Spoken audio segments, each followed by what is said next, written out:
Students, welcome to online classes. आज के इस वीडियो में हम लोग फिजिक्स की एक बहुत ही इंपॉर्टेंट परिभाषाओं को देखेंगे, जो कि है जड़त्व आघूर्ण, मोमेंटम ऑफ इनर्शिया।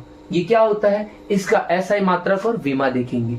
तो ये क्या है, किसी घूर्णी गति कर रहे, घूर्णी मत गति क्या होती है, अपने ही चारों तरफ ऐसे गति करना, ये घूर्णी गति कहलाती है। घूर्णी गति कर रहे पिंड की में अवस्था परिवर्तन का विरोध करने की प्रवृत्ति को जड़त्व आघूर्ण कहते हैं। डिफिनेशन तो आप लोगों ने देख लिया, बट अब इसको ध्यान से समझिए। मान के चलिए कोई वस्तु है, जैसे इसका एग्जांपल लेना है तो आप ग्लोब ले लीजिए।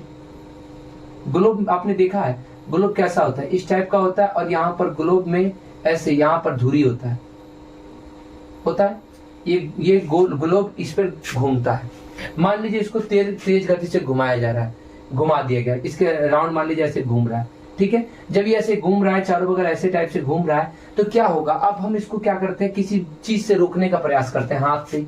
जैसे हम इसको रोकेंगे तो क्या होगा, ये एक बैक रुकेगा नहीं, थोड़ा सा जैसे हम इस पे बल लगाएंगे वैसे ये थोड़ा सा आगे की तरफ क्या होगा, बढ़ कर रुकेगा। मतलब थोड़ा सा ही, हल्का सा ही बढ़े, तो हल्का सा ही जो बढ़ करके आगे तक मुड़ रहा है, मतलब ये हमारे बल का, जब हम इसको रोकने के लिए बल लगा रहे हैं तो इस बल का ये विरोध कर रहा है। इसी विरोध करने की प्रवृत्ति को जड़त्व आघूर्ण कहते हैं। फिर से एक बार देखिए, जब हम कोई घूर्णी गति कर रहे वस्तु को बाह्य बल लगा करके उसको रोकने का प्रयास करते हैं, तो जैसे मान लीजिए घूम रहा है, जब इसको रोकने का प्रयास करेंगे, जब इस पे हाथ टच होगा तो उसके बाद थोड़ा देर के लिए और ये घूमेगा, हल्का सा और घूमेगा।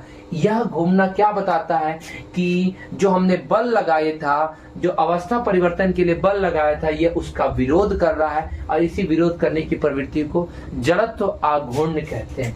क्या कहते हैं, जड़त्व आघूर्ण कहते हैं।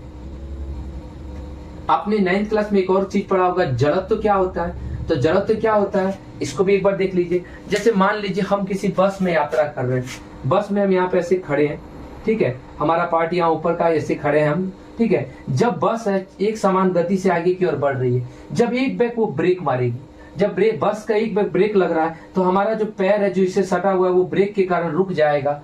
मतलब वो तो स्थिर है, ये है, और तो इससे सटा हुआ है, तो ब्रेक के कारण वो तो वहीं रहेगा, बट हमारा शरीर जो है वो आगे की तरफ क्या हो जाएगा, झुक जाएगा। इसका मतलब ये क्या दर्शा रहा है,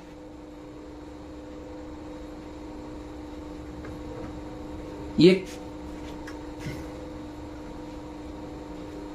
क्या दर्शा रहा है कि हम जिस स्थिति में गति कर रहे थे, उस गति का ये क्या कर रहा है, विरोध कर रहा है। जब हमने बल लगाया तो बल का ये विरोध करके रुकने की बजाय आगे की तरफ बढ़ रहा है। सेम यहाँ पे भी वही है, घूर्णी गति कर रहे पिंड में अवस्था जब परिवर्तन हो रहा है तो वह उसमें विरोध कर रहा है, हल्का सा रुकने की बजाय थोड़ा आगे बढ़ रहा है। तो इस प्रवृत्ति को जड़त्व आघूर्ण कहते हैं। जड़त्व आघूर्ण, इसे आई द्वारा सूचित है, इनर्शिया का आई, द्रव्यमान गुणे परिभ्रमण त्रिज्या का स्क्वायर, मतलब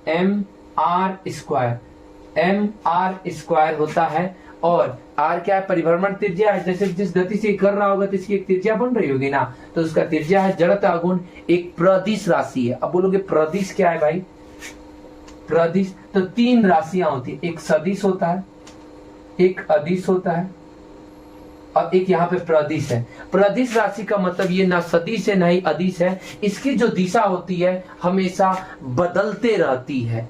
मतलब कि ये एक निश्चित दिशा में होता तो है, बट हर स्टेज के लिए इसकी दिशा क्या होती है, बदलते रहती है। इसीलिए ये कौन सी राशि हो गई, प्रदिश राशि हो गई। इसका एसआई मात्रक किलोग्राम, द्रव्यमान है, द्रव्यमान का क्या होता है किलोग्राम, और इसका क्या हो जाएगा मीटर स्क्वायर। इसका एसआई मात्रक किलोग्राम मीटर स्क्वायर या वर्ग मीटर होता है। इसकी विमा क्या हो जाएगी, किलोग्राम का m और मीटर स्क्वायर मतलब L2। 2 ऊपर लिखिएगा, यहाँ का भी 2 ऊपर लिखिएगा, होता है। चलिए इसको समझ लीजिएगा, अच्छी तरह कर लीजिएगा, ठीक है। तो इसके बाद हम लोग नेक्स्ट वीडियो में मिलते हैं, तब तक के लिए धन्यवाद।